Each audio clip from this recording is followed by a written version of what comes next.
In today's video, I am going to teach you how to find your version of Adobe Acrobat Pro. Knowing your exact Acrobat Pro version is incredibly useful.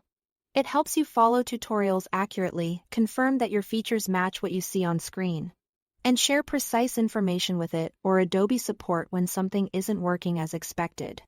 It's also the quickest way to verify that you are on the release you intend to use.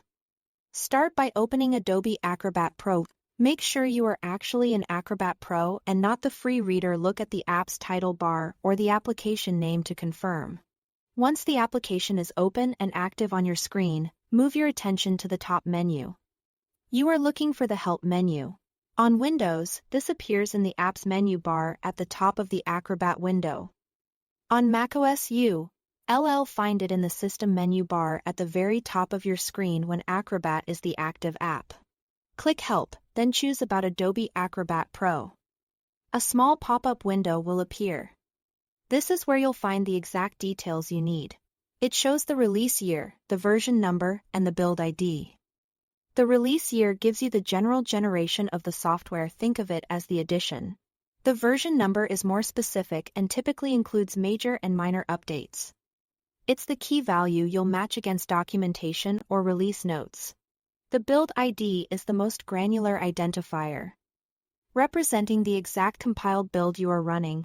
Support teams often ask for this when diagnosing issues because it removes any ambiguity about what's installed on your machine. If you are gathering information for troubleshooting, take a quick note of all three fields, exactly as they appear.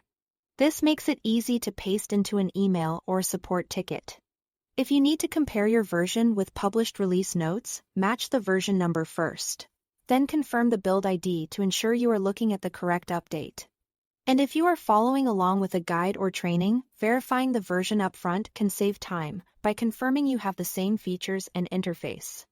If you don't immediately see the About window, check behind other open windows or minimize Acrobat and bring it back to the front. The dialog can sometimes open behind the main interface. When you are done reviewing the details, simply close the pop-up. That's all there is to it. Thanks for watching.